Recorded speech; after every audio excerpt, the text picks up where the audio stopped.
Welcome everyone, and thank you very much for joining us.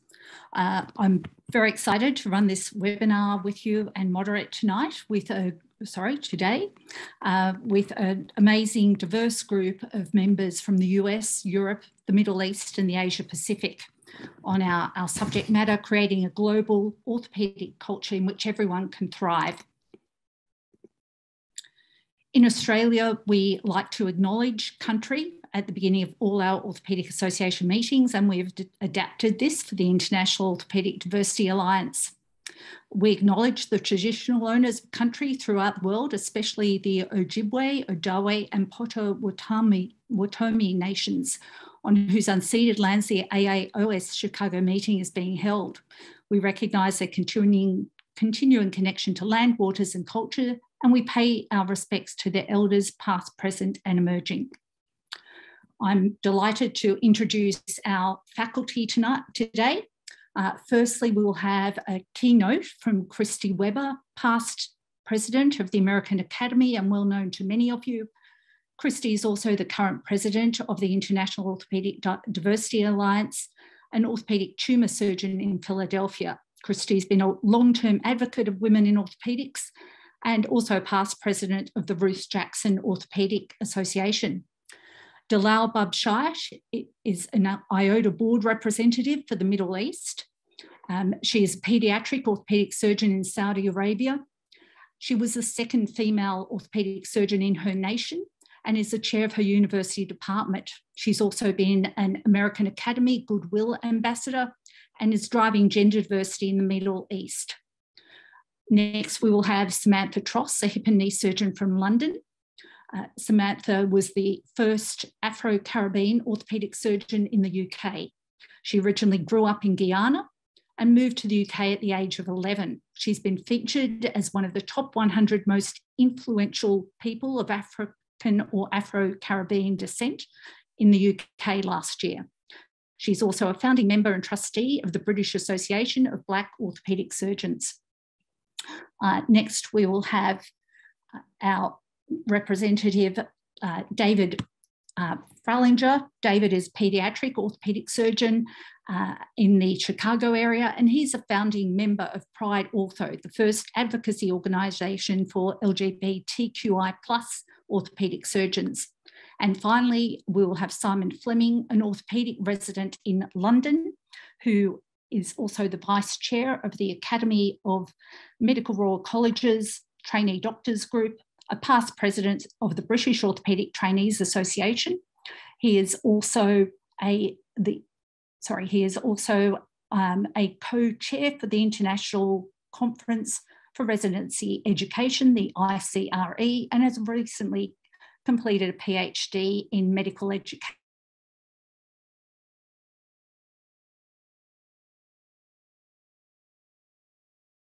I'll briefly introduce you to IODA to begin with. I'm an orthopaedic hand surgeon from Australia. IODA was begun in 2019 as an idea to unite orthopaedic diversity advocates from around the world. I was initially inspired by Kristy Weber from the US, PC Chai, past president of the Malaysian Association, and Lee Philander Sai from Sweden, as well as the AAOS Diversity Advisory Committee Chair, AJ Johnson. At the time, I was leading the diversity strategy with the Australian Orthopaedic Association, sitting on their board. In 2020, we began with 45 founding members representing 30 nations. In 2021 and 22, we've established a board. We now have a 501c3 not-for-profit status, and we've developed a vision, a mission and a strategy. We now have over 700 members from all regions and a growing network of Orthopaedic Association presidents, past, present and upcoming, and also a very large growing advocacy network. We believe and we know from the evidence that diverse organisations attract the top talent, increase innovation and make better decisions.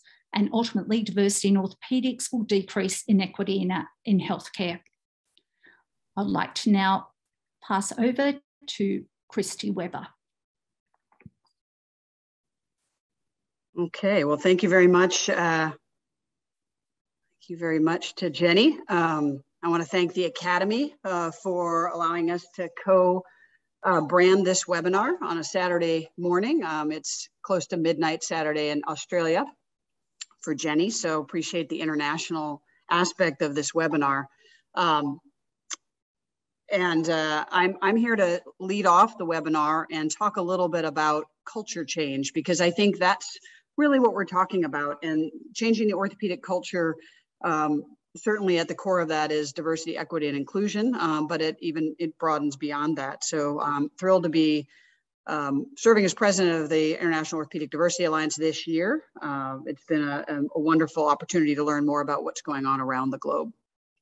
So I personally, and for many years, feel like the biggest challenge we have in our particular field in orthopedic surgery is culture. And this is what I said several years ago in Las Vegas. I said that I ask all of us, myself included, to acknowledge our biases, appreciate a different point of view, lean into the discomfort of change, and let go of the stereotype of what orthopedic culture has been. Let's create a more welcoming culture and remove our subjective barriers to inclusion, to advancement, to leadership in our practices, institutions, and the academy. And it still sums up how I feel about, creating a culture where everyone can thrive.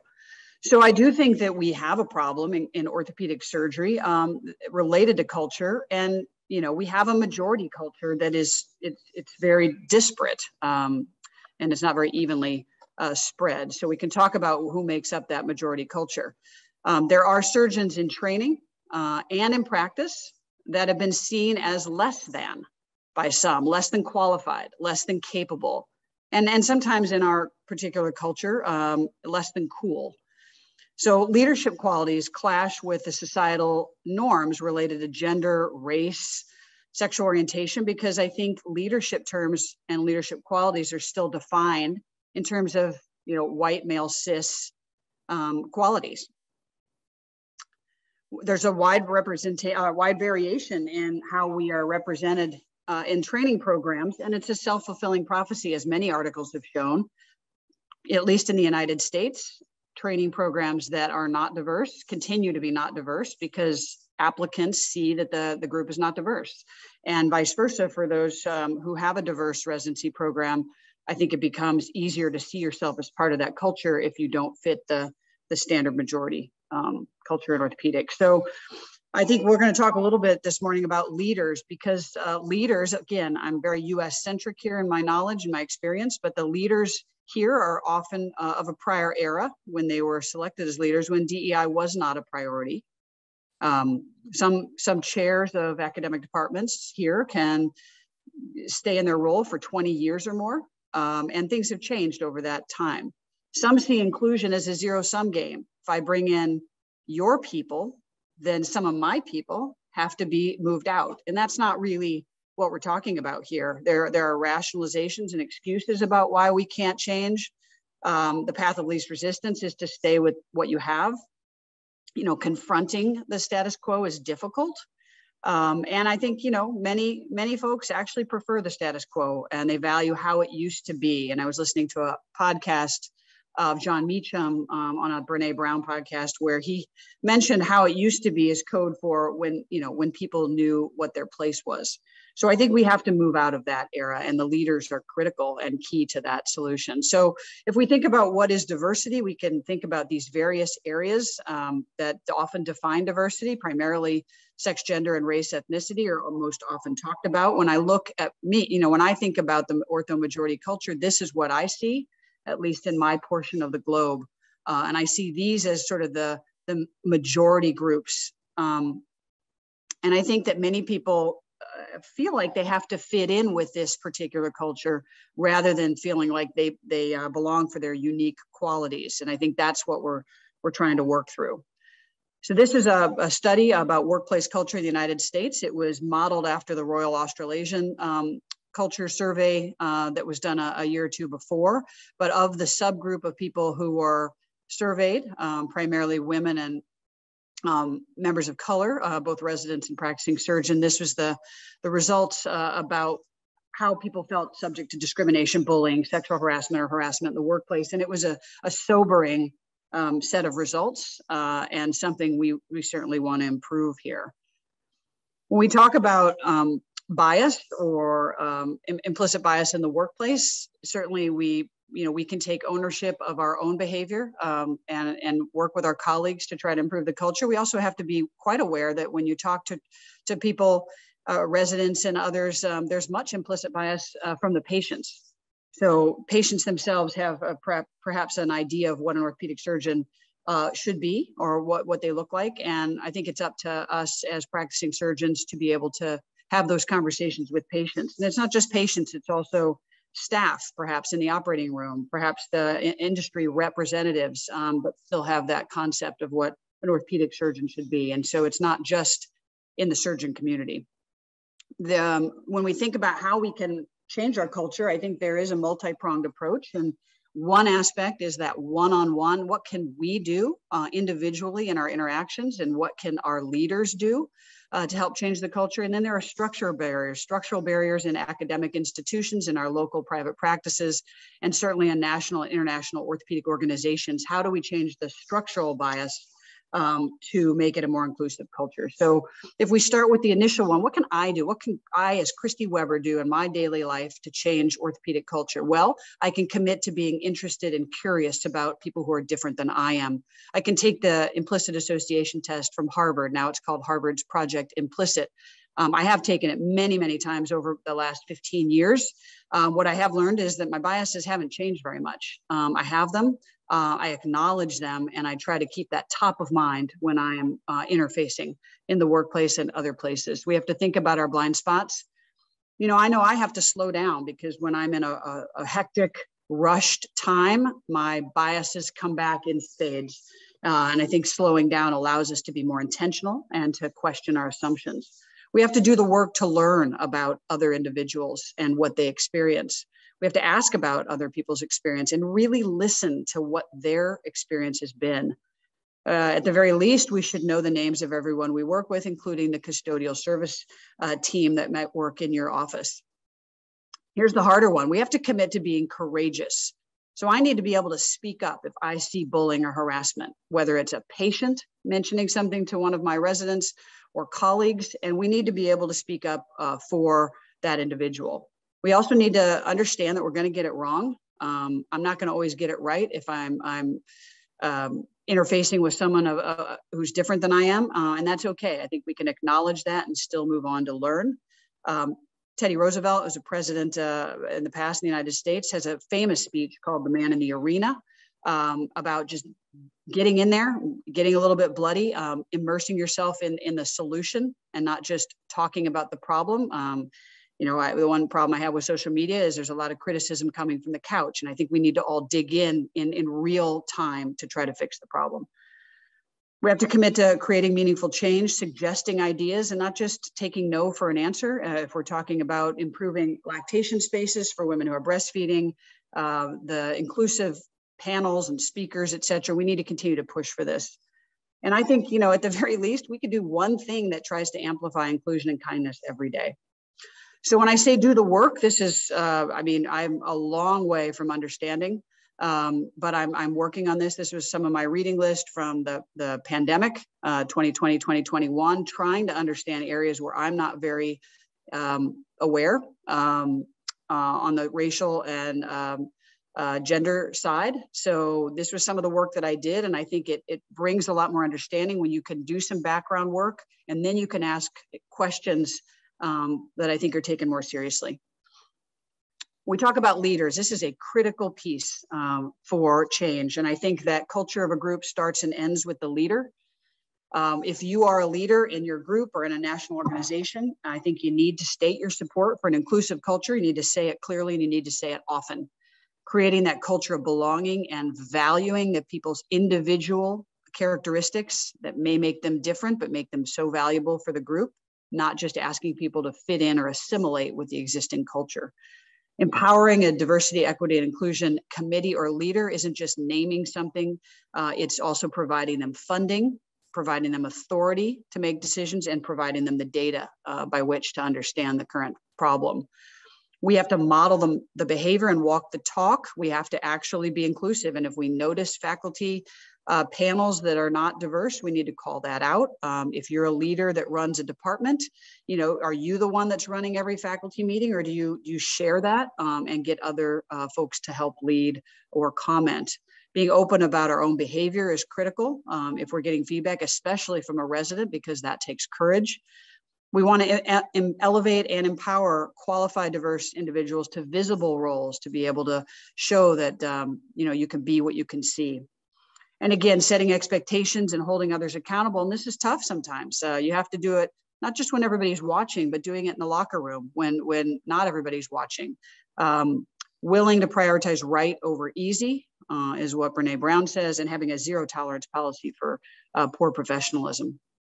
When we recruit diverse faculty and trainees, we need to, again, commit to changing the culture and being inclusive. If you're recruiting residents, if you're not really interested in diversity, you shouldn't pretend to be, because if you're saying that you want diverse individuals, but you are not going to help them through your program, then it's really that's not helpful for them.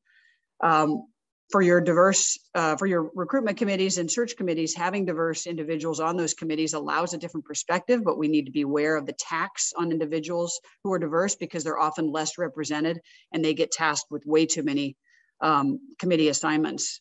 When we identify diverse candidates, we have to be intentional. We have to set the strategy and the qualifications for the role first, rather than changing it to fit the candidate that we want.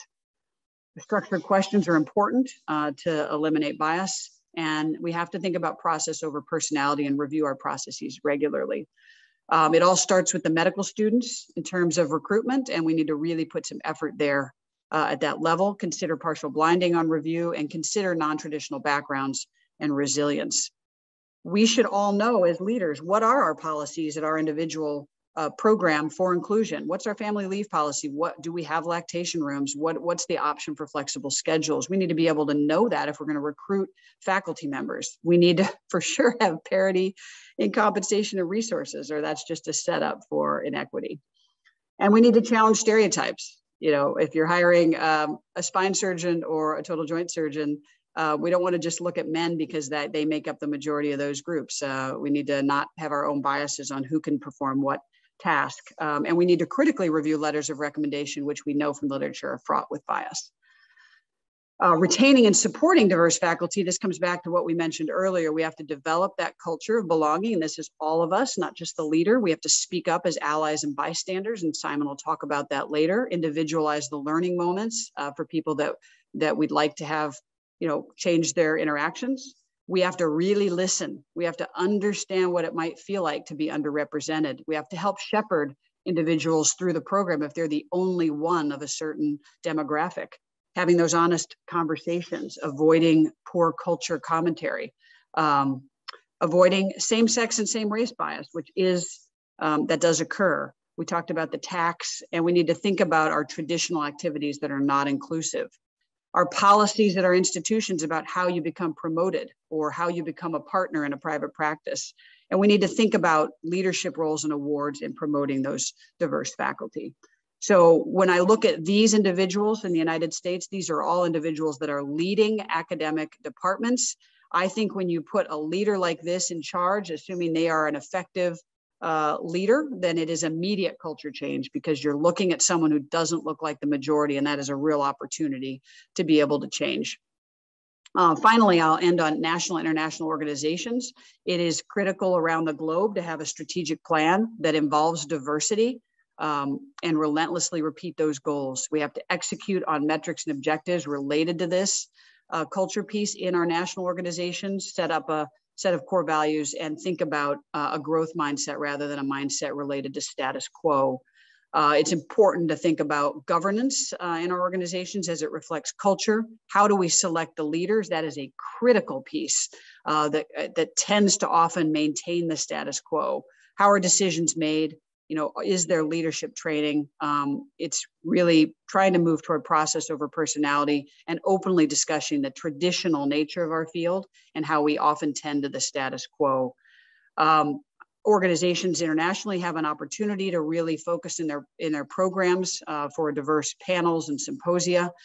And again, thinking out of the box for nominees for national organization awards. This is the AAOS strategic plan from a number of years ago. Goal number 3 was about evolving the culture to become more strategic, innovative, and diverse. And we had metrics and objectives related to that the organization continues to move toward.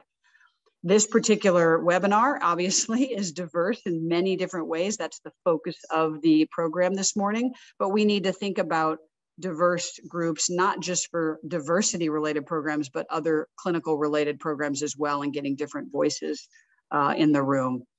I would leave you with this quote: the culture of an organization is determined by the worst behavior we are willing to tolerate. And if we do not evolve in our field, we will be risking having webinars like this 20, 30, 50 years hence. I think we need to move forward. So I will say, let's change the culture together. And I want to again thank the Academy for allowing us this platform, and appreciate that the goals of IODA are to change what the faces of orthopedics look like internationally. And thank you very much. Thank you very much, Kristy. Our next speaker will be Dalal Budshait from Saudi Arabia. Dalal is going to talk about gender and religion, the path to acceptance in the Middle East. Thank you, Dalal.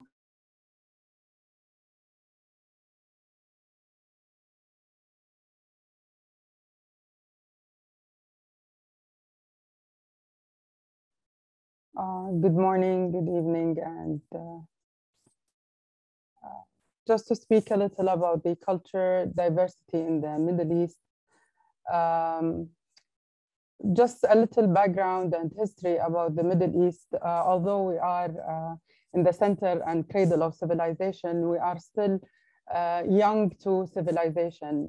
We've been introduced to the modernized world only recently. Like in Saudi Arabia, we've celebrated our 91st birthday in September of last year. So being young countries with struggling through Bedouin lifestyle, it is a male-dominant society, whether we like it or not. Gender bias has been there since forever.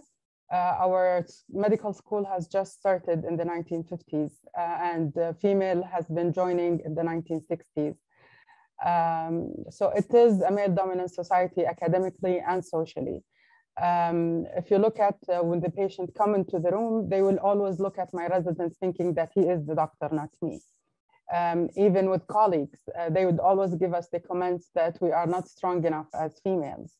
They would try to inhibit that in us and make us feel smaller or not good enough.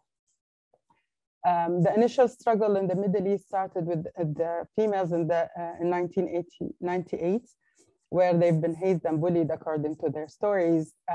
We have difficulty in being accepted in the board. So the first lady took like 3 years applying every year just to get accepted. She was good enough. She had all the qualifications, but it was still just biased just for her being a female. One of the stories that the female stayed for a year unpaid, paying from her own pocket for the first year of training just to prove that she's good enough and she can finish that year before getting a sponsor. So after those women have paved the world, paved orthopedics to the rest, the numbers are still too little around the Middle East and North Africa. The largest being in Saudi Arabia, and this is where I come from, and I got some statistics. We're still trying to get the numbers from all around the world. And we're trying to get the stories from each and every one of them. Now, if you look at the statistics, we represent only 3% as females. And the girls in the board are 17%, but even if they graduate over the past or over the next 5 years, we will be pushed into 4%, which is still not good enough and not high enough on diversity.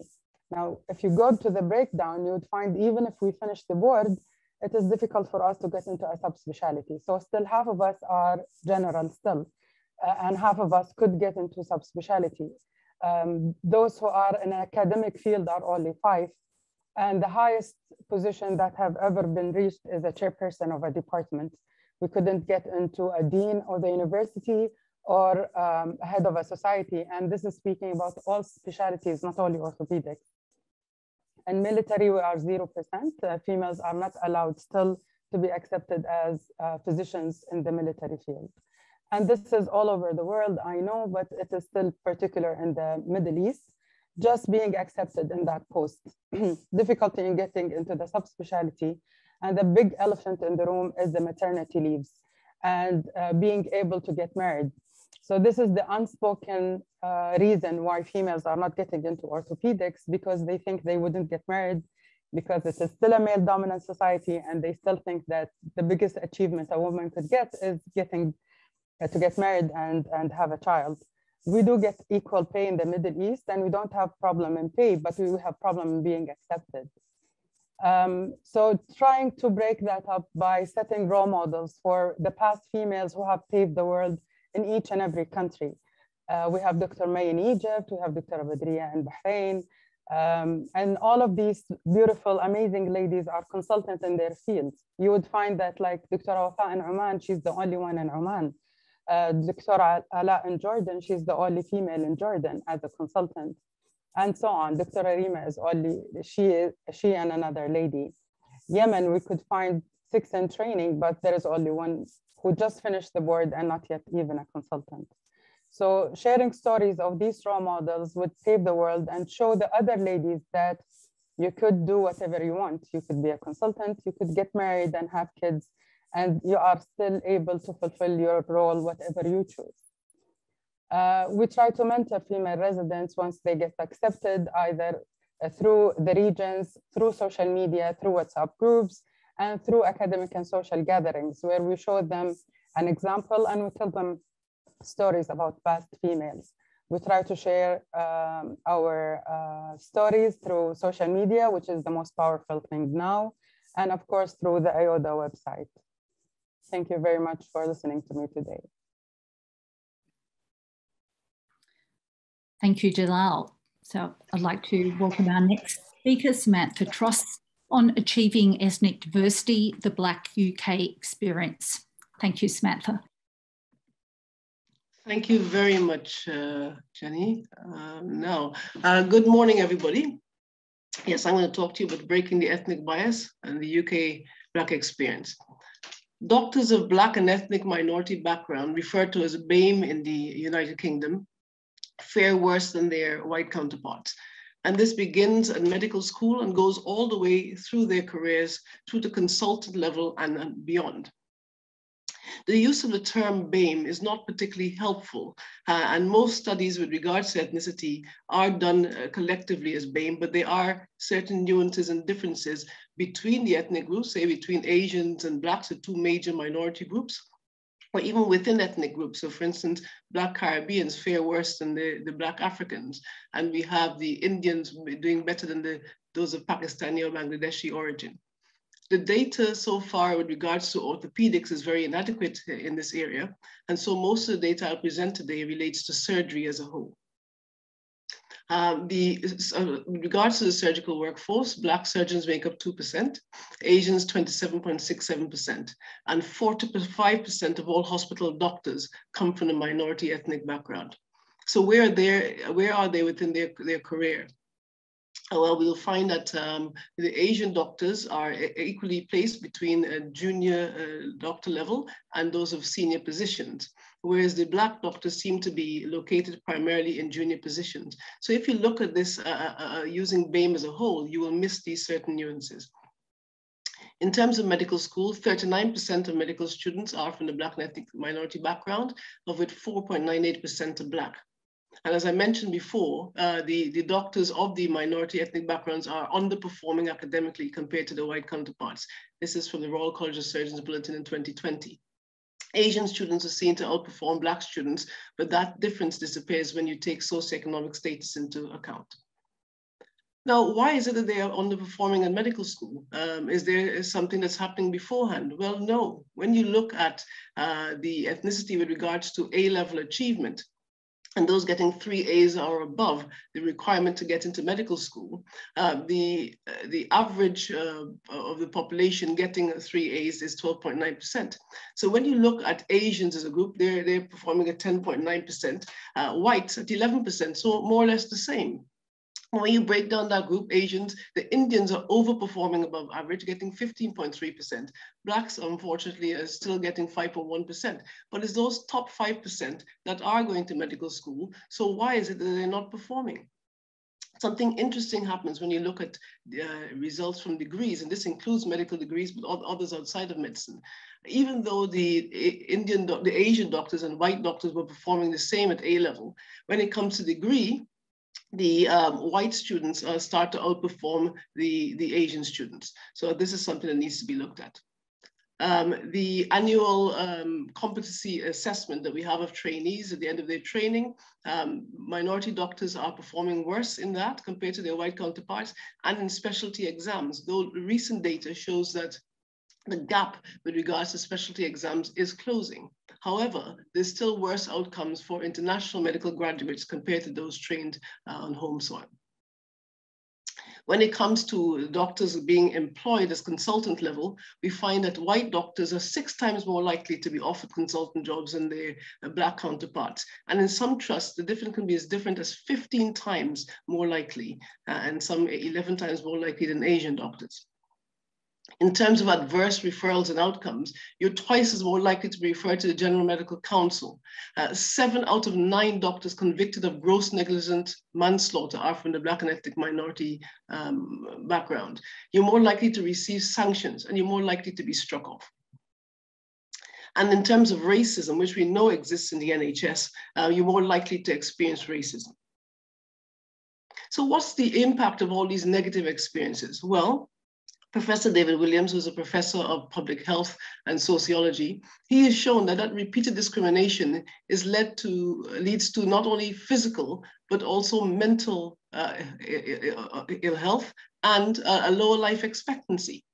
And you have to remember that the medical arena is a microcosm of the wider environment. So these people are not only subjected to these negative experiences at work, but also outside of work. And that repeated exposure is what leads to the wearing and the stress and ill health. And when you're not well, what's going to happen? You are more likely you're going to be off sick. So there's going to be a lack of productivity. There's going to be a financial loss to the organization to have to cover sick pay. And ultimately, the most important thing is our patients will suffer. So I think there's enough evidence out there to suggest that there's a problem that needs to be addressed, and action needs to be taken, and not delaying, waiting for more data. So why is it important to get this right? I've already mentioned 45% of the workforce are from the Black and ethnic minority background. So if we are not supporting and making sure that these doctors can achieve their best, then that's very ineffective for the health service. There's a legal case, the Equality Act and the Public Service Equality Duty, which states that organizations have a right to make sure that all their employees have equal opportunities and that all processes should take that into account. It's absolutely the right thing to do. And the quality case, we know that diverse groups lead to increased tolerance, creativity, collaboration, more rigorous cognitive reasoning, and, as I mentioned before, better patient care.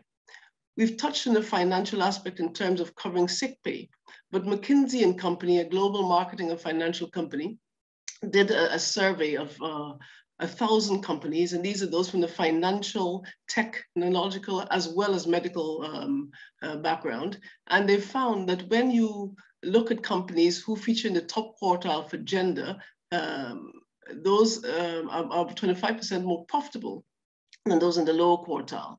And when you look at companies who are doing well in terms of ethnic and cultural diversity, they're 36% more profitable. I think it's absolutely right that we are focusing on gender diversity, but I think that our cultural and ethnic diversity needs to be looked at alongside.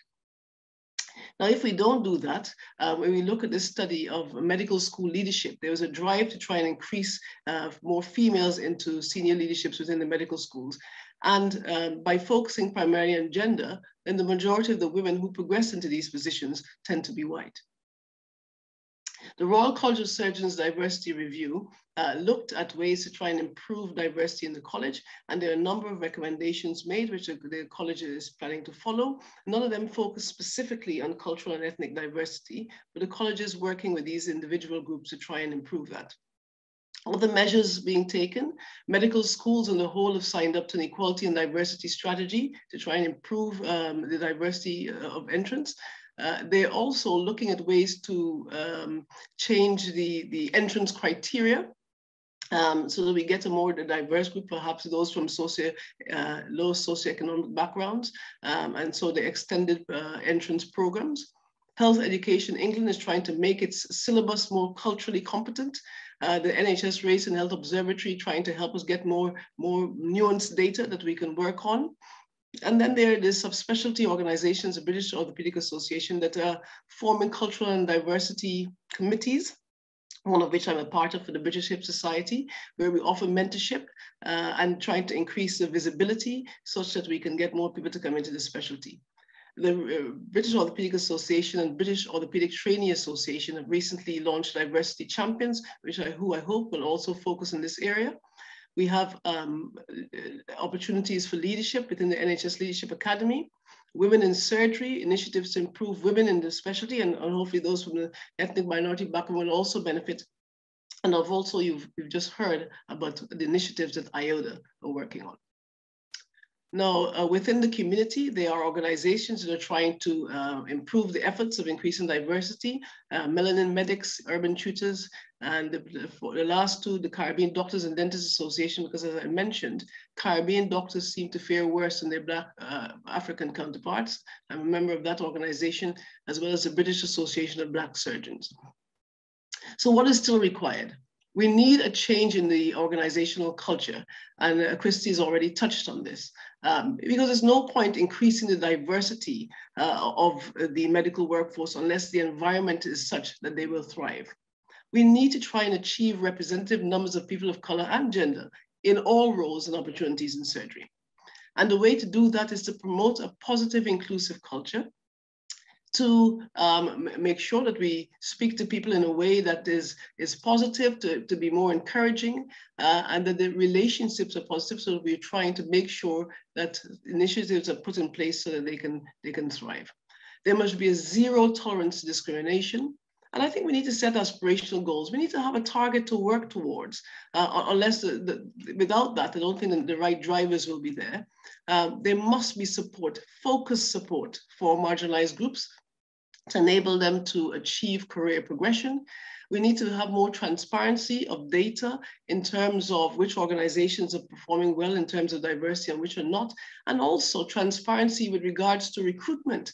If you have two candidates who are equally as good as each other, there must be good reasons given as to why the one from an ethnic minority background is not appointed.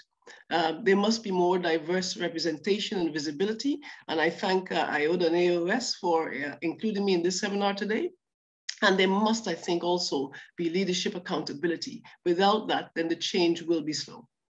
The current status is that we have 5 female orthopedic consultants from a Black background, 1 about to be appointed, so that will be 6, and we have about 25 men. We were lucky enough to have a Black female to be president of the British Orthopaedic Trainees Association, which is excellent. And all in all, the Black surgeons make up around 1% of the consultant body in terms of orthopedics. And so that's way, way below what is expected. So I just implore all of you to please give this aspect of diversity some attention. Thank you very much. Thank you so much, Samantha, for that excellent discussion of what you're doing over in the UK, and we'll look forward to hearing more from Simon. But our next speaker, I'm delighted to introduce David Fralinger once more.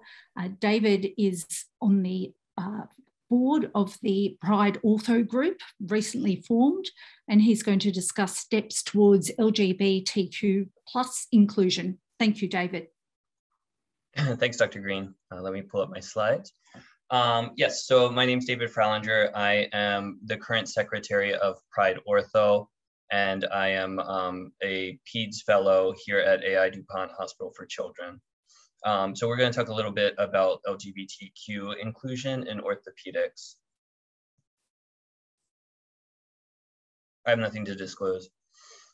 So diversity in orthopedics is the reason that we're all here today. It's what we're talking about. We know these figures that 6% of practicing orthopedic surgeons are women, about 2.2% are Hispanic, and 2% are Black. But what percent are LGBTQ? That's kind of the question that we're looking at. So we already know that orthopedic surgery in the United States and probably a lot of other countries as well is well established to be the whitest specialty and the most male specialty. So is orthopedic surgery also the straightest specialty? The answer is unfortunately probably yes. Wes Morey et al. Published a paper, a very interesting paper. It's a survey of 63,000 graduating medical students from 2016 to 2019. This is data from the American Association of Medical College that is distributed to all graduating seniors in medicine. So overall, the sexual and gender minority students made up 6.3% of graduating medical students. And orthopedic surgery ranked dead last in the proportion of LGBTQ students going into the field. This was especially true for males, who made up approximately 1% of all males entering orthopedic surgery. So here's the list of specialties when all medical students are included, and you can see us, orthopedic surgery, way at the bottom by a large margin. This is male medical students. Again, the margin at which we are at the bottom is even more severe. And I think the thing that is particularly disheartening about this data is that this is from students graduating from 2016 to 2019. So these are the people that are in training now. This is the generation that is coming up, and we are still massively underrepresented. Among female medical students, orthopedic surgery does do slightly better in the proportion of LGBTQ females entering the field. You can see us here. I'm not sure if you can see my pointer, but we're about midway among specialties. However, unfortunately, females make up such a small percentage of the total number of students entering orthopedic surgery that doesn't change our overall numbers as much as we would like. This is another study by Sitkin et al. This is a specialty choice among sexual and gender minorities in medicine. And it's a very interesting study on the kind of the role of perceived specialty prestige and perceived inclusion. So this was a survey of about almost 2,000 medical students. And the percentage of sexual and gender minorities in a specialty was indirectly related to the perceived prestige. And the prestigious specialties were almost always perceived as less inclusive of sexual and gender minorities. You can see the plot graph on the right. Unfortunately, this paper did not break down the individual data points by specialty, but I think we all know that orthopedic surgery probably is represented by one of these data points at the bottom right-hand corner of the graph, with very high perceived prestige, but very low perceived inclusion of sexual and gender minorities. And then lastly, I just wanted to mention this study by Grul et al. This was a very interesting read. It's a much smaller survey of medical students, and it is looking at why students may choose or not choose careers in orthopedic surgery. So they, based on a number of surveys, they found that students who reported feeling a sense of belonging in orthopedics described themselves as being in kind of a cultural in-group. And students who did not feel a sense of belonging were somewhat in a cultural out-group. Race and gender were very strong components of feeling whether a student felt that they were in the in-group or out-group. And in this entire study, only one student identified as LGBTQ. So strong associations were not able to be made. However, the fact that only one student interested in orthopedics even identified as LGBTQ kind of speaks volumes on the topic. And students in the out group reported that orthopedic experiences actually further reinforced their lack of identity and alignment and led to a sense of not fitting in. And this was usually decreased their interest in orthopedic surgery and ultimately had them choose another field. So why does this matter? Well, we're missing out on very talented candidates.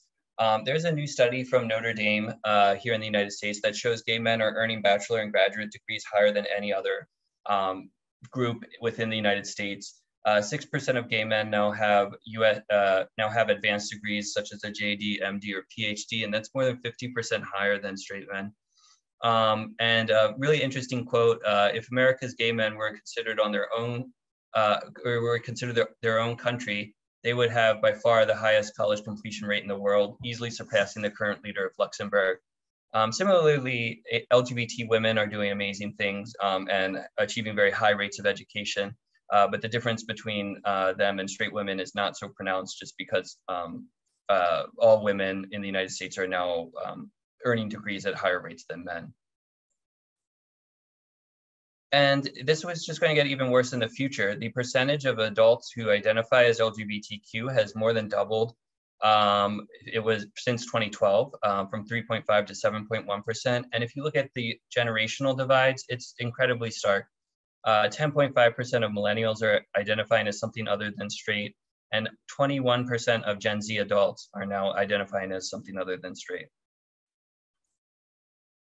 So what can we do to get more students interested?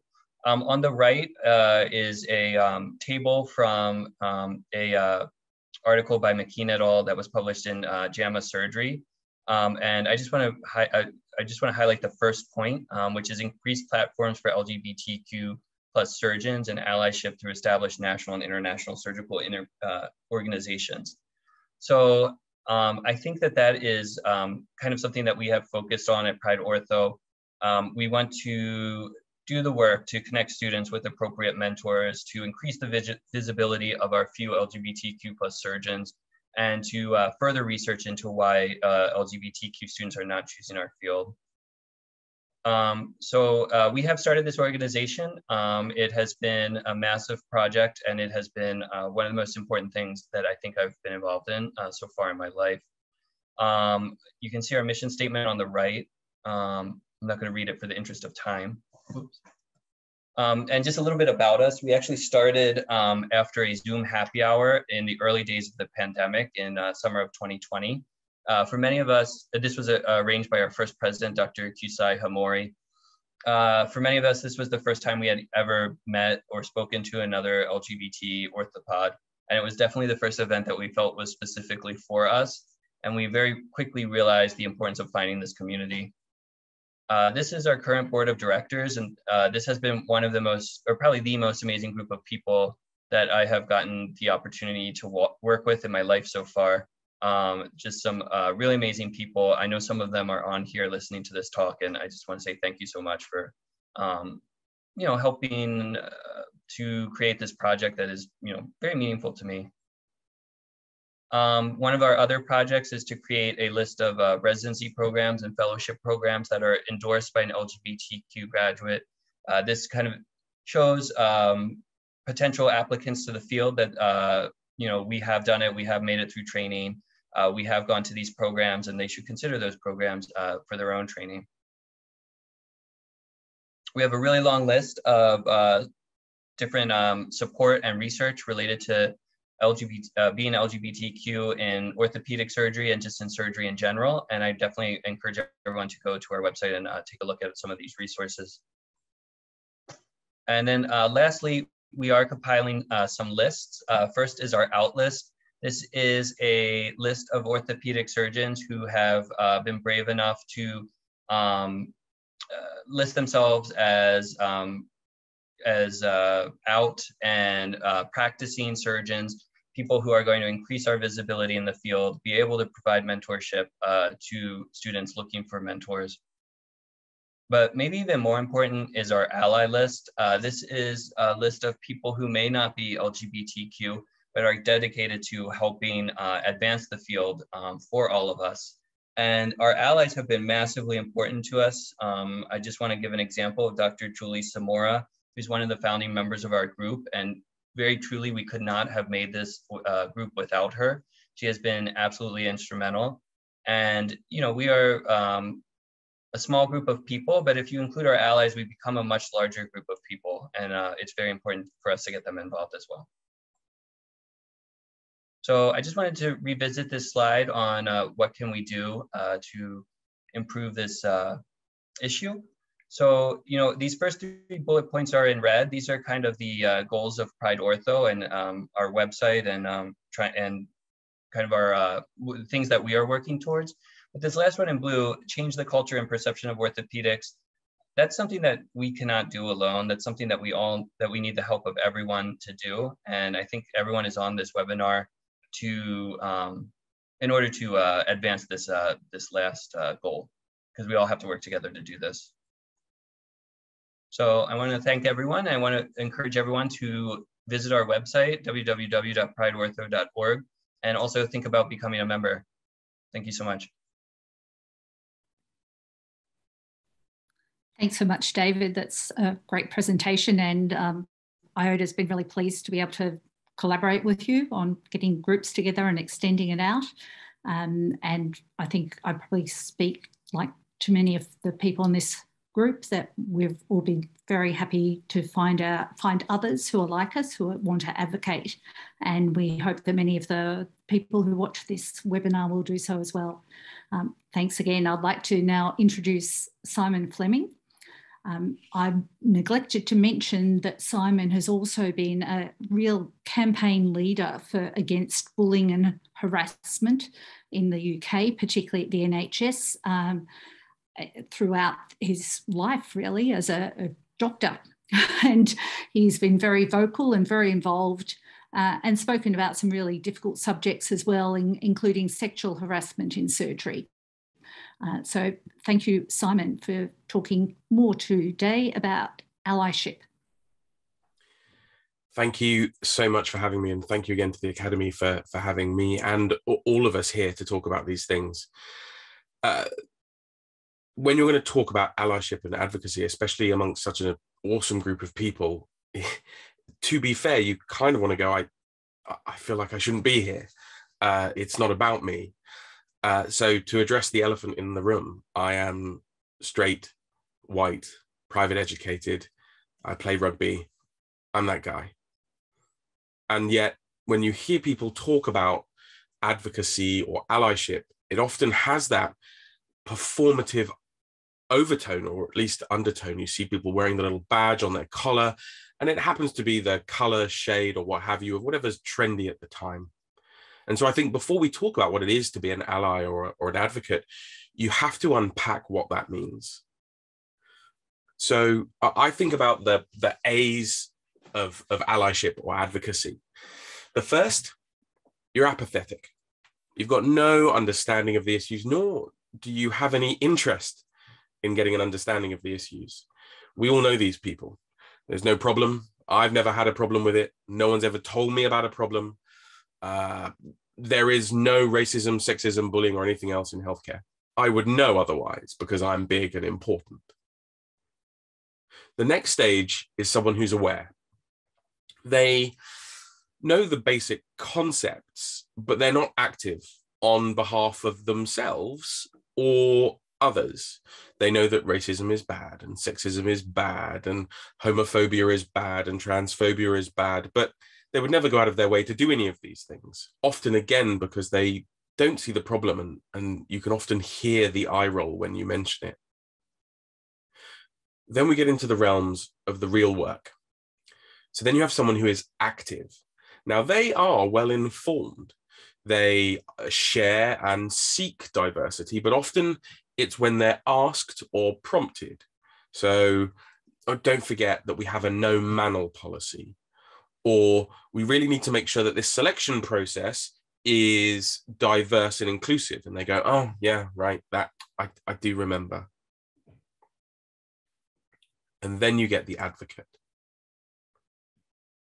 Advocacy is hard work. It is uncomfortable. It means that that person, that organization, that culture is committed to routinely and proactively championing inclusion. It's not enough to say, oh, well, I'm not racist. I'm not sexist. No. You have to be anti-racism, anti-sexism, anti-transphobia, anti-bullying, and you have to do it every day. You don't get a time off for good behavior. If we need to change things, if you're going to be an advocate, you've got to put the hours in. So what does it mean if you're going to be an advocate, if you're really going to put the work in? the first thing, the biggest ask, is something that we in orthopedics, and straight white men in particular, are really, really bad at. You need to shut up.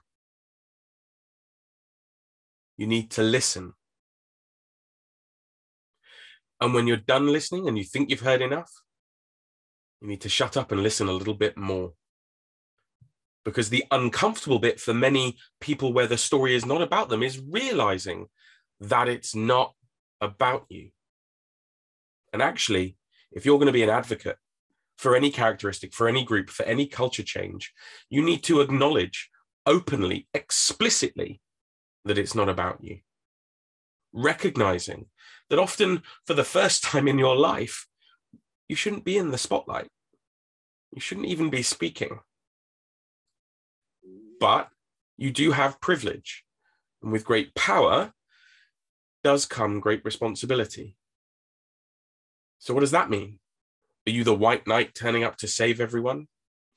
No. What you need to do is take on the struggle as your own and transfer your privilege. So that means not speaking for people, not speaking on behalf of people, not acting on behalf of people, but rather amplifying those people, supporting those people, empowering those people. And sometimes, and Kristy alluded to it, it does mean standing up, even when you're scared.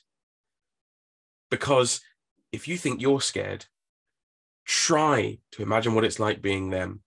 If you've listened, you'll have a vague inkling of how much fear and power and silence there is there.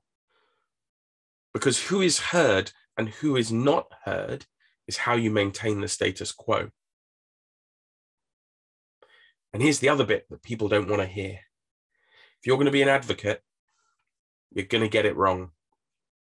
You're going to make mistakes. You're going to say or do the wrong thing. And that's okay. If you're going to be an advocate, you need to own those mistakes. And then you need to let go of your pride, let go of your ego, decenter yourself and apologize. And you need to recognize that even though you've made a mistake and you've learned and grown from it and you've apologized, because it's not about you, that apology might not give you the closure you want. But what it should do is demonstrate to others that you're trying to do better. Maya Angelou says, do the best you can until you know better. But once you know better, do better.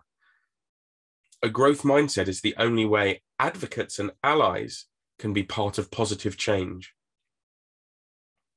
So say you do see something, how do you challenge it? Well, there's a whole talk in how to have uncomfortable conversations. And I would recommend, if you aren't aware of it, to look into the Vanderbilt cup of coffee model for having difficult conversations. But if you're a bystander, what can you do? Well, there are the D's of being a bystander. The first thing is you can delegate. You can go, look, I'm a resident. I can't tell the president of so-and-so that they've said something wrong. But I know an ally, an advocate who's maybe a little bit closer to them on the power dynamic. They can have that uncomfortable conversation for me, but I do need to raise it. You can delay. You might be the right person to have the conversation, but you might need to go away, have a think about it, frame how you're going to have that conversation with them. You can distract. Sometimes the most powerful thing you can do is just step in and bring things to a halt. I heard raised voices. This must be about a patient. It's the only reason we'd be shouting in a corridor like this, right? And finally, for some things, there is no alternative. You do just have to declare at the moment, in the moment, that's not okay. This isn't how we do things. But what I would ask all of you to do, because of the intersectional nature of the culture we're trying to bring about, is to shut up, listen, and amplify. Thank you very much. Thank you very much, Simon. So we have exactly 29 minutes left for discussion, and I'm expecting there'll be lots of questions from our audience. But while they're, I might ask the first one from Wayne Johnson. Thank you for joining us, Wayne. Wayne is asking, is it possible that the culture of orthopaedics appears to be, in accepting of LGBTQ plus individuals? So there is survey bias. The members of the LGBTQ plus community are less likely to admit to being LGBT. So I think what Wayne is suggesting is that maybe we have more members of the LGBTQI plus group in orthopaedics who aren't identifying. David, would you like to take that one on? Yeah, sure. So I think that's definitely possible. I think this survey was distributed by the American Association of Medical Schools Medical Association, and didn't have anything to do with the program itself that the students had matched into. So there may be some bias, but not as much as you may think. I think though that it probably better highlights the same point though, like if you are going into orthopedic surgery and not comfortable living your authentic life as an LGBTQ individual, that is maybe even more of a problem than not having those individuals in the first place. I think that overall, if a medical student was coming to me for advice and applying to orthopedic surgery residency, I do think that these biases do exist, and I don't know what I would tell them if they asked, point blank, should I be fully out on my application process?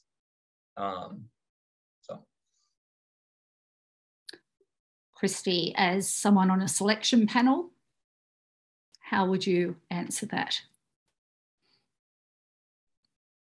You're on mute. Sorry, Kristy. Specifically whether to identify? Yes. Yeah, I mean, I have to agree with David on this. I think this is an incredibly individual choice. So there's considerable bias out there, and I think you have to understand your audience. And if you're, I'm not even sure you can identify on the resident match website. I'm not sure that comes across as an option. But I think about it even more in terms of it, when you're looking for a faculty job. I think that may be a little bit of a different question, because if you're going to be taking a job somewhere and that's your career and you're going to be working with a group of people, I think you might want to give a little more consideration of being authentically who you are, because that's the environment you're going to be working in and day out for hopefully a very, very long time.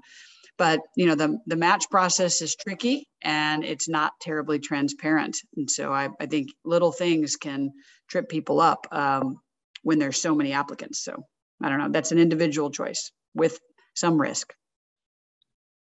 Thank you. I'd like to ask everyone to just share a short personal story of how the lack of diversity in orthopaedics has affected you and what you've done about it. Maybe we'll start with Samantha, if you're happy to answer that question. Thank you very much, Jenny. It's difficult. I mean, I'm in a department where there are 27 consultants. I'm the only female. And so some of the experiences, one is never sure if it's primarily due to gender. Is it race? Is it a combination of those? But, almost on a daily basis, there are different experiences, and some you just let slide by, and some you address. And I remember being in a particular meeting, and I'm sure this is not uncommon to most women, and you're trying to make a point in a meeting, and you're fighting to get your voice heard. And then another male colleague will speak up, and then everyone sort of thereafter quotes that person. And I was taking part in a multidisciplinary meeting recently, and I found the one colleague I experienced, well, in my opinion, I felt he was being a little patronizing. So I didn't address it right there and then in the meeting, but afterwards, I wrote to him and I said, look, I'm a little upset. I don't know whether you intended it to be so, but this is how I experienced it. And he was absolutely shocked that was my experience, because that's not how he intended to be. And he was terribly apologetic. So, I don't think people are always aware of how things are coming across. Not everyone always feels happy enough to address it. I'm the type of person that has to address it, or else things just sort of eat away at me. And I don't think one necessarily has to fight every situation, because, as I say, sometimes you can misunderstand what's going on. But it's an individual choice as to how you approach it. But for me, I've got to tackle it straight on. And I always think the best thing is to speak to the person. Thank you. Dalal, would you like to answer that question about your experiences and how to deal with them? So I have a similar story academically as Samantha. So when I first came back from my fellowship, I suggested a few changes in the department as how the grand round is being run. And that was shut down immediately on spot in the department meeting. And a few months later, when another male who just came back from Canada made the same exact suggestion, but he was not there in the first department meeting, that was welcomed and it was immediately taken and discussed, and that change was made. On a patient level, the story that I had is I'm a pediatric orthopedic surgeon, but on my private practice, I do see adults, because I have few patients who are females who are refusing to see a male patient because of the society. So they have to come to me only to take proper history and do the physical exam, request the proper investigation, and then refer them to like the upper extremity surgeon or those joint replacement surgeon. That's why we need more females, especially in our society where we need to see more females, and diversity is important. You're on mute, Jenny. Another question from one of the attendees. How do you overcome bias in selection during the interview following the, oh, sorry, this is anonymous, following the, excuse, I don't think they're aware that you haven't done the US MLE, have you? We'll just move on, I think. Question to David, your experience as an LGBT. I'll answer that in the question. Okay, you can. Thanks. David, your experiences and how you've managed them? Yeah, so I have a very clear answer to that kind of question. So when I was applying for orthopedics after during my fourth year of medical school, I had several things on my application that in essence outed me. Meaning I was president of the LGBT student group in my school. I had done a project on transgender health. There was, some stuff on my application that, would make it fairly clear that I was LGBT. I did not match the first time around. And I had scores and grades that put me well within the match range. I talked to several advisors at different programs, and they looked at my application, and more than one of them said that I think that this may have affected you. I don't think that you should put this on your application. None of these are LGBT orthopedic surgeons, because I did not know any at the time. And I applied a second time. I took those things off my CV. I got far more interviews, and I ended up matching. The program I matched to had seen my original. It was one of the academic departments I reached out to after not matching, so they were fully aware, and I felt very comfortable with them. But I'll never know if that actually made a big difference or not. And I've always thought about it, so it's just been my own personal experience. And I think if a medical student was coming to me now and asking, should I include these kind of things on my application, based on my own personal experience, I would have to tell them, I don't know. I don't think you should. So.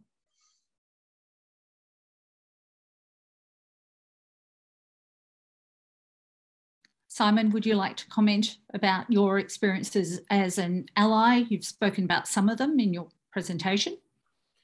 Yeah, as an ally or an advocate, I've had some experiences, but this literally isn't the forum. What I would say is, especially as a resident, because the power dynamic is such, there's so much power in healthcare in general, depending on who you are, what you look like, what you sound like, where you come from. The power dynamic can be pretty intimidating. And I've been, you know, I've had threats and all kinds of weird and wonderful things sent to me and said to me. But the flip side is the privilege of being an advocate is I have people reach out to me on a nearly daily basis and go, this is happening to me. Can you help? What should I do? Who can I speak to? And it's an insight to all the lived experiences that are going on that we're just so unaware of. And we recently published, as you alluded to, on sexual assault, sexual harassment, and rape in surgery. And the data is out there that this stuff is happening. And I would say I get a message every other day from someone in healthcare saying that those things are happening to them in the moment, sort of thing. And I think the difficult thing, the uncomfortable thing, is that if we want to bring about the change that we're all alluding to, is we have to stop normalizing so many of these things. Oh, well, you know, this happens. And it's going to take time, and it's going to take some real leadership from organizations and programs and all the rest, because, you know, everyone here has spoken about it. Everything from the microaggression to the, you know, out and out discrimination. And from my point of view as an advocate, the thing is every day trying to, in some way, challenge that or change that. And it's tiring and it's exhausting, but it's also the right thing to do. And I think we have to move away from that model of, you know, we need to fix healthcare. Healthcare isn't broken. It was built this way, right? It was built by a bunch of straight white guys to potentiate the careers of younger straight white guys. And if we want diverse, high-performing, innovative teams, it's going to mean really challenging the foundations of what we do and who we are as surgeons. You know, Jenny, I just want to make a comment to amplify Simon. And I just want to recognize, I mean, probably everyone on this panel is younger than I am, but specifically Simon and David in the training aspects of their careers, to have the courage to be, you know, sharing your stories and pushing for change I'm quite impressed. And I hope that, you know, the successes you have are better than the things that get thrown at you, because I think that, you know, David, when you're running a department, you're running national organizations, you'll have a bigger platform, but I think you have a platform now. And I think you, with your work with Pride and Simon, with your calling out, you know, the inequities, this is going to make a difference. And I think I just am very impressed. I do think once you have a platform and you've been in the field a while, it's easier and you're a little bit more protected to be able to speak out like this. So I'm very impressed with you doing it at your stage. Bravo. Fantastic work. So Samantha, microaggressions are really quite a big problem for those in more culturally diverse backgrounds. You've spoken a bit about how you approach those, but what do you think you can do to change this, and how is it going to happen in the next 10 years, or how are we going to change? Oh, that's a tough one, Jennifer. Thank you, Jenny. Is it going to change in the next 10 years? I certainly hope so. How can we make the change? I think most of the speakers have touched on this. I think the change begins with ourselves. We've got to look at ourselves. We've got to examine our own biases and really confront those and be honest with ourselves. We've got to speak up when we see situations that are unacceptable. And so it's not always easy, depending on your stage of training. If you're a trainee, depending on the power dynamics, you may not be comfortable to speak up.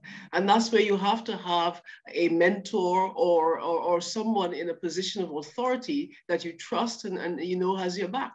That may be your clinical or educational supervisor. It may be someone within the medical field, but not in your specialty. But if you feel unable to address it yourself, then certainly do speak to someone about it. And, you know, as I think Simon was in his talk mentioned it, you've got to be careful when you do decide to speak up, to understand that there may well be repercussions. And so you've got to think about the individual that you're speaking to, so that you frame the question or whatever statement you are to them in the best way, weigh up and be clear in your mind what you want the outcomes to be before you tackle it. But certainly, I think we should address these situations when we see them, because it's not going to move forward if we are inactive. It requires action. But I do think with the visibility of, you know, and us talking about these topics more and more, that things will start to change. But will it happen quickly enough? I don't know. I certainly hope so, though.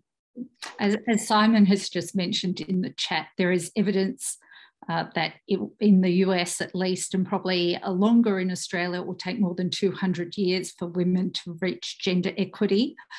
And because, David, we don't really know the LGBTQI numbers, we don't know where that is either. So yes, probably not soon. I have a question from Marie Freiberg from Denmark. She says, my experience is that women in orthopaedics often prefer not to talk about being women. Maybe because now they have finally made their way through all the obstacles. They have been suppressed by the bias on their way, but they made it. And now they just want to fit into the masculine-dominated orthopaedic culture, not making any fuss about the gender. Do you experience the same? I find it difficult to get women in Denmark to speak up. And do you have any good advice to get the conversation started? So I might start with Kristy and rotate round. That's such an interesting question, and I can identify with the sentiment. Early in my career, I felt it was really important just to fit in and to be accepted into the culture that was there. I laughed at jokes that I would never laugh at now, and I don't feel great about that. But at the time, it seemed like the appropriate risk for me to take, and now I've changed my entire focus, and I call those things out, and I have been for years. So you have to assess the risk that you have there. And the other, it's really your culture that you're talking about. You're trying to make a difference. And like the canary in the coal mine, you can be a very strong canary, but if the coal mine is toxic with gas, you know, you're not gonna make it. So I think the culture has to change. And I've been reading a lot about diversity versus inclusion and this concept of belonging, which I very much align around. We want to create a culture that allows people to feel like they belong. But your point is, you're belonging to you're being assimilated into the dominant masculine culture, and that's not what we want. We don't want assimilation. We want both a feeling of belonging, but we also want to be valued for the unique aspects of ourselves that we bring to the field. So it's a combination of belonging and value for your differences. And so that's a tricky thing to walk when you're early in the field. But I hope that at some point you don't feel like you just need to fit into the masculine culture. David, sorry. Yeah. David, do you want to talk about also trying to fit into the masculine straight culture? Yeah, so I maybe am not the most qualified to talk on this because my gender identity and my kind of gender expression is very much male. I think that the biggest issue that has come up for me is the thing that I always kind of dread is when people ask if I'm married, because you know, in the past, people said, are you married? Do you have a girlfriend? And I was very easily able to say no, because I had a boyfriend and I was, you know, if I didn't feel like getting into it, I would just say no.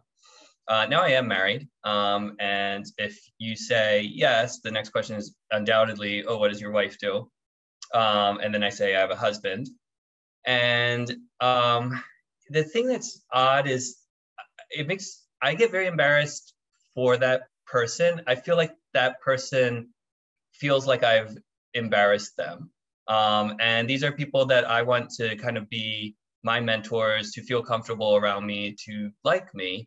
And I don't want to make them feel embarrassed. So kind of the adaptation that I've now done is if someone says, are you married? I just say immediately, yes, I have a husband. Which is fine. And, you know, honestly, when they asked if I had a wife, it doesn't bother me as much as I think that it bothers them, and that creates a little bit of tension and uncomfortableness that I just never really liked. I think that's a little off track from your question, but yeah. Thanks. Dalal, I was going to ask you about this question, really, because you're getting out there and you're starting conversations with women all around the Middle East. How do you get the conversation started, and how do you get women from a culture that is quite different to Denmark? If they can't get women to stand up and talk in Denmark, how are you achieving it in the Middle East? So a follow-up comment on David. If you're asked about if you're married or not, my first question that I get is, how many kids do you have? It's not if I'm married or not, so it's even worse. So starting the conversation in the Middle East, as in Denmark, so women who've made it, they don't want to speak about it. They just want to follow the path, and they want to stay under their radar so that they feel shamed if they are speaking about it. And when we first made the WhatsApp group for the women in the Middle East and North Africa, and one lady started to talk about being hazed and being bullied, the other women were telling her, you shouldn't be talking negative in the group. Please don't talk about it. It's like giving them negative energy. And I was telling them, no, you need to speak up so that people would know that this is whatever they're saying is affecting you, and they need to stop. So if you give them, they will just push the borders until they break you. So it is very shameful to speak about bullying and being hazed and just being discriminated. But we're gradually trying to break that shame gradually by speaking up. So we're starting in smaller groups, and hopefully we can break through larger countries. Thanks, Dalal. And Samantha, really talking not just about gender, but also about race and ethnicity. How do you bring that conversation to the broader orthopaedic community and get them to engage with it? It's difficult, Jenny. I think that, you know, in my own experience, I think people are more comfortable, bearing in mind that the majority within the specialty are white, of talking of different aspects of diversity in which they can directly relate. So perhaps gender, they may have a partner, wife, child who is female, disability, even LGBTQ, but ethnicity is something that I find very difficult to get people to engage with. And it's very tiring, I have to say, as someone who is a firm advocate for that, but it just has to be done. And I just have to somehow find the energy to keep going and keep talking about it, because it's something that's absolutely dear to my heart. But I wish I knew. And so I reach out to my allies to say, you know, how can I best get the message across? Because the thing is, when you're very, very passionate about it, and also feel some sense of urgency, that passion can sometimes be received as perhaps an aggressive attitude, but you're just passionate. But I recognize that you've got to meet people where they are. You know, if you come on too strongly, it may make them back off. So I do the same. I do a lot of listening. I hear from them and try and understand where they are, and then try and get my message and as I said, meet them at a point where we can then start that conversation. But I think in doing that also, there's got to be an understanding that people do sometimes get things wrong. And so there must be generosity from those from the diverse backgrounds when people get things wrong, not to come down too hard on them, and try and encourage them to speak up and perhaps sometimes make those mistakes so that we can move forward. Jenny, I want to ask you a question. You're getting off the hook here by asking all the questions. You know, Samantha just brought up a great point. This wears on people, right? If you're trying to stand up for this and you're out there holding the banner for whatever it is, what about the wellness of people who are trying to champion these efforts? And it's a very uphill climb to push that rock up the hill. How do you get resustained for this energy? As somebody that's been pushing this and has an immense amount of energy that you have to start organizations and to amplify messages, how do you keep going? think it's quite important to say no to things and to try and maintain some, wellness in your own lifestyle and time with your family, time with your friends. It can get quite difficult. And I'm sure, Simon, I think everyone in this panel has spent a lot of time advocating, and that's what I do. I try and exercise, and I try and spend time with people, and I try and do some things that I enjoy, like being on webinars at 1 a.m.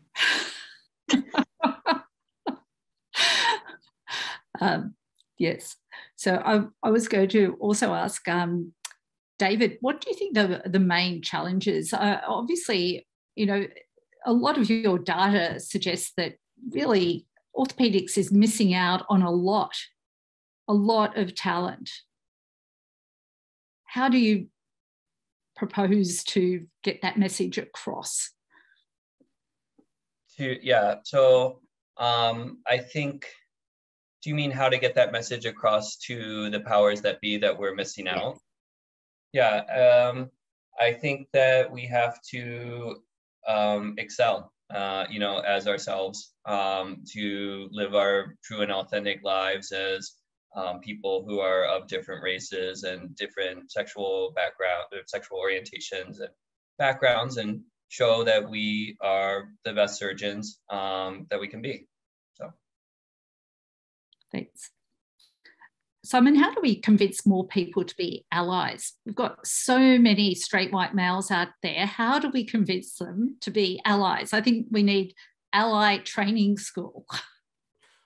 I mean, there is probably some part of that, actually, and I think it probably starts at medical school, because by the time they hit residency or foundation program or whatever you call your starting being a doctor bit, they've already kind of drunk the Kool-Aid. They've already bought into it a little bit. There's a certain amount of Stockholm syndrome, like, I guess this is how it is. And again, you're a young person, you just want to fit in, you just want an easy life, you just want to pay your bills for once. I think part of it is when you look at any kind of big culture change piece, you have to come at it from a bunch of different angles, and you need to work out people's whys. So in healthcare, it's relatively easy to come up with whys. So for example, bullying costs the NHS £2.4 billion every year in sick days and errors and problems with recruitment and retention.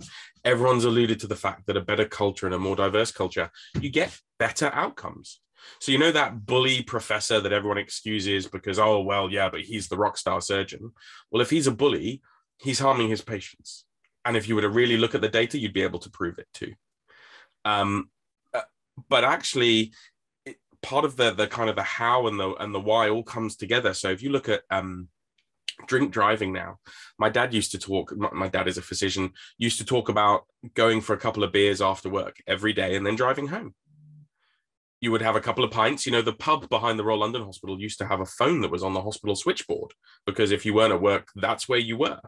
Now, things have moved on. But it took 10, 20 years to convince people that it was harmful, it was dangerous. It wasn't emasculating to go, yeah, you know what, I'm on call, I'm not going to have a drink. To the point where now, if we would all go out afterwards and someone were to have a bottle of wine and then reach for their car keys, it would be societally accepted to go, do you want me to get you an Uber? Do you want me to drive you home? That's where we need to get to. But that takes time. And you're right, it probably does start with classes and targets and gathering data. And we've got to start early. If you're trying to change the minds of 75-year-old professors, you've probably missed the boat. We need to be role modeling and showing the future of the profession, who are our medical student colleagues, this is what we stand for. This is the line we won't cross, because otherwise, what you permit, you promote. Absolutely. I agree. We need leadership, and we need to be reaching out to medical students. I think the top and the bottom end, and all of the allies in the middle. I'd like to thank all our panel today, this morning, for being here. It's been a really wonderful